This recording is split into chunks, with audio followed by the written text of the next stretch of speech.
So this is Kal Kat, the Kal Katster, and yeah, I decided to shoot this from this angle so it looks even worse. Haha. Yeah. So this is a review of series Acclimation Mill, the latest Starfleet Academy episode, and yeah, the one that Steve Shives didn't like. I think he wouldn't like the Klingon one. This is the fifth one. Let's just go into that. It doesn't matter whether another YouTuber out there didn't like it, really, all that much. I mean, but yeah, there's a yeah. So it's about the holographic character Sam, series Acclimation Mill, which is I don't get how the parameters work there and how they're, if they can actually mess with her program by pulling out that screen thing that floats in the air like Marvel, like whatever, they can mess with that. How they can do that is she an emissary in the sense that there's like non-corporeal aliens? Is she, and they're controlling her? That seems to be what's going on in the story. So they've got her in the academy and they're kind of controlling her free will. And she's kind of a protoform, basically. She's kind of like the Carter movies. I did not intend for that to happen, but there is a comparison. There's a protoform and the makers that built her, also from that. That is very weird. But yeah, we're on the same wavelength. Anyway, so I can't say, I'm not going to knock it. There's a couple of goofy stuff in the beginning. There's the goofy stuff in the Academy bar. That's, par for the course, I guess. They program her to be drunk later, and that would be silly because she's a robot. Well, she's a hologram. She's an AI basically, like a functional AI that walks around. Yeah, she's not so much a robot as a holographic character that can be solid. I guess she's an android. That should be an android, a holographic android, like the Doctor. And you'd think they would have free will on their planet, having known solids and stuff. So what? It would be helpful if the Doctor character would say, to talk to them, maybe, and she would talk to them back, and say things to them. Yeah. Also, we have a we have some interesting cameos in the story. The beast story, but we won't get to that yet.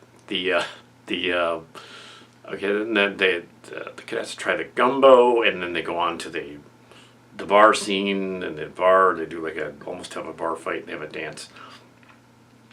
The War College guy is playing a flute badly at one point. There's a B story involving that, and them doing a state dinner for this fish lady that wants the sea warmer or something. They should have gone there and shown a mermaid lady show up at the end so that he'd be both shocked and excited. The mermaid lady. They didn't do that. They should have. That would have been funny. We did that in one of our stories. So there was a mermaid fish lady in Warped Core. In fact, that guy acts like the guy from Warped Core. Actually, yeah, they are cribbing liberally from my stuff. It's weird. The War College acts like those people in that story. Yeah, so that's just a weird coincidence because this is in production at the same time. So yeah, so we have yeah, I have a cold clearly that's been lingering on for close to a week. That's lovely. But yes, anyway, so so we have this whole scenario. Character, the Bajoran chick almost gets with the prisoner dude, the girl that's clearly the proxy for the younger Woods girl. Clearly supposed to be that's who that is. They don't realize how old she is, otherwise they wouldn't include her yet. But that's fine. Yeah. Wesley Crusher was 17. Why can't she? Yeah, I think his character is supposed to be 17 in the story. It's a little weird. Sam is too in the story, so it's a little odd. But yeah, you could have a first year that's a freshman in the academy. Back in the Evergreen days, there was a 16-year-old in the cast. whose mother was also in the cast on the flyer. So it's possible that they could do that. They graduate early and end up in the school. Yeah. So now that I commented on that, I'm sure my old professor from years ago or whatever going to go, you know where Carlene and her daughter is? Oh, no, I don't. No, I'm just referencing something from the 90s because he was obsessed with the mother. But no, I won't name the professor. And it was like, no, I'm just saying this is like the 90s. I don't know anything now at all. This, 30 years ago, got nothing on that now. And that was the 90s. Now she'd be 30 years older than that. So, 46 now. But yes, so we have, so the legendary Young Swan person Sandra Gatoff as well, who was also one of them here. Who was also about that age at the time. Anyway, so let's go on to, we're slightly younger. But she wasn't in college. And I don't know why I went on with that one. That has no relevance to anything. We have, that didn't have a, yeah, that's the Grandmaster. I guess it is just past the Mark Scards' birthday, and also coincidentally the Grandmaster's birthday. So I guess just thought I'd throw that. Yeah, the Grandmaster would be 80 from the Young Swan. So at this point, anyway, so that doesn't have anything to do with this story, except it kind of. This story kind of has something to do with mine again. The roundabout episode that's going on here, I'm not sure why Steve Shipes hated it. Maybe he wanted the Cisco to come out in a different way. Then they got Sarah Bluffton to return in the story in a virtually identical story to the Valentine Day thing 2 years ago that I did for Starship Chimera 58th anniversary. Yet again, Jake Sisko shows up in that, as does the Cisco in the Q timeline in that story. Yeah, and he does something very similar in that story. They clearly watched that episode of Starfleet, the Legacy. It was Legacy. Yeah, they watched it. Tawny Newson also watched it and said, because she saw her character there, an older mariner, and she said, you know what, I'm going to be in this new show because that's one of the professors. So later on, she is in the new show, and I'm going to give it away. She is a descendant of Dax in the new show. So she's in there as a descendant of Dax. And yeah, I'm not sure whether that was. I don't think that was quite a surprise. It was because the voice was Tawny Newson, so it wasn't Terry Farrell. I would have brought Terry Farrell back. Maybe that's what Steve Shives was projecting, or maybe someone else. I guess it doesn't make sense now. But yeah. So they reference. So the only way that works is yeah. They got to have Tal return too. Then they probably won't though. Yeah, and I don't know why they had want Mary Wiseman to return, which is weird because they thought of the series because of Mary Wiseman. They're all like, let me have a series with Mary Wiseman in it as Tilly. I guess the actress herself was like, I don't want to commit to another show. Just what are you guys talking about? Yeah, so she didn't. Yes.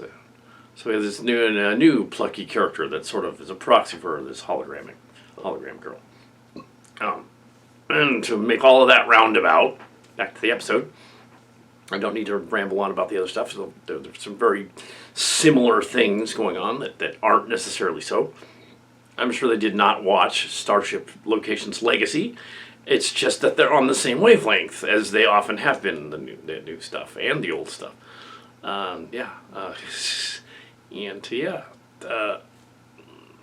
But I don't mind the Academy banter. Because they're in the Academy. I don't mind it if it's on Strange New Worlds and they act like that.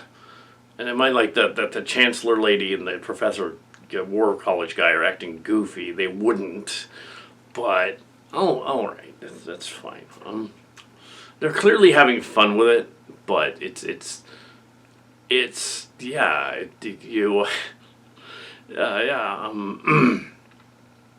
so yeah. Yeah, from as a let's say graduate of Starfleet Academy in the the 2370s, around the time of Will Wheaton and all that. He's a little younger than me, and Paris is older than me, so I'm somewhere in between. Tom Paris and Nick Locarno are older than me, which means that and Tommy Houston's character, Mariner, couldn't have met them. She would have been 10 or 11, if that, and she wouldn't have met them. Maybe on 10 forward on the ship. Not as a cadet. She wouldn't have been a cadet at 11. That's a little young to be a cadet. But yeah, she couldn't have met them and couldn't have met Cisco there for the other planet. Yeah, which might be addressed in something. Yeah. On the way out of the move. Yeah, we might address that. Our version of Starfleet Academy is coming. Sort of a gag, sort of a finale. Yeah. And a possible cameo, Mark's Cards. First time on the show since way back. He had a brief cameo in, I believe, Legacy. He appeared in Legacy as a character briefly at the end of one episode. He was like, oh, I'm this guy. He ranted about politics and then walked out or something. And then there was another one earlier where he was like the alien. He was in Destinations, I think, briefly. In the mob scene. He was one of the mob guys. He walked in. But yes. But yeah, other than that, he hasn't been in it that much. He directed Chimera, the movie, but yeah, the miniseries that launched the whole thing. He directed that. Yeah. So that's one where we went to the Q Continuum in our fan films. But yes. So yeah, what's this episode? There's the orb that he had was the orb of the orb of the emissary was in the base. It shouldn't be. It should be on Bajor. Now, why was it on the Academy base? Also, the Bajorans, if they've had all that technology since then, 800 years later, why wouldn't they have that? Why would they allow that? Well, wouldn't they know the Cisco thing and the backstory? It seems that the New Orleans mentioned in the story is actually a sector in San Francisco in the story, and not really New Orleans in New Orleans. It's not in Louisiana. And that they mentioned some trees that they've grown too in another portion, so they can have our announcer make a wood joke. The announcer is Steve Colbert's voice. They're trying fairly hard to be clever. Unfortunately, the writers are X generation like me, and some of them are a little younger, and they don't understand how to do humor and romance, as they didn't back in the day when a bunch of boomers wrote Star Trek in the Next Generation. They just don't quite get it. They just don't quite. Something a little off. That's all. I wouldn't say that it's like, oh God, it's horrible. But it's a little off, and yeah, it is a little off. So. But I'm enjoying this season. It's fine, even though it's a little off. First season takes a while to ferment. I think I like that they're dealing with the characters themselves and trying to come up with backstories, because on Discovery you really didn't know who anybody was. You knew who the captain and Stamets and Colbert were, but none of the bridge crew really. Not really. Well, one of them became a robot at some point, and then disappeared, and that. But yeah, then we go back to this one, and I'm trying to keep it on track here. And we have, but I have a cold. But yeah, doing any new shows right now would be nonsense. So we have this, yeah, the aliens that are controlling Sam act like Pares. I think that's the twist of the Pares. And then she should mention that to the command staff, that the aliens that are kind of dicks. I was just gonna, but yeah, you're going to fail. The failed experiment, our failed experiment thing, which you might compare to Carta as well. There's a failed experiment gag in Carta several times, 2 and 3 several times. And the makers are in there too, and they'll say like, "Oh, he's ripping off Starfleet Academy." Not true. Wrote at the same time. Carta 2 and 3 were actually put together before Academy started and then filmed. So I had no connection with the Canadian people. The Carta story is similar, probably because they're thinking the same thing. They're ripping off Avatar: The Last Airbender and Avatar the Cameron movies, and I was making fun of them. So yeah, they're going to the same source. That's all. That's And the prophets and the emissary. What is the prophets and the emissary? What is the nature of that? How does that work? That kind of thing. Can they transmute through bodies and protoforms and stuff? It's a protoform. Also, we have the sort of pseudo protoform, half robotic alien guy, the fallen one guy as well, who apparently barfs glitter if he eats certain foods with bananas in them, the potassium. That's just weird. So he's a My Little Pony character. He's one of those. He's a Figment, or he's a. But yeah, that's just weird. So he's Koinonian, basically. No, and then there of course there's a Turellian Lithian, of course, Termerlian, of course there is. And there's that's like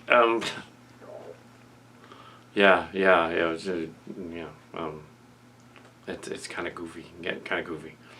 But didn't hate it. I think the last episode before this one was a little worse. Apparently so much so people were complaining on my site about the episode. I took them off the episode. Why were they complaining? Yeah, I didn't write it. It's ridiculous. I didn't write it. Yeah, had nothing to do with it. This is not filmed in Canada. This has nothing to do with it. Nor does the backgrounds in here resemble a dorm. It just kind of does. Anyway, just a YouTuber, and yeah, I can't show clips from the show. Obviously, they would flag me immediately if I showed clips from the show. So I can't do that. So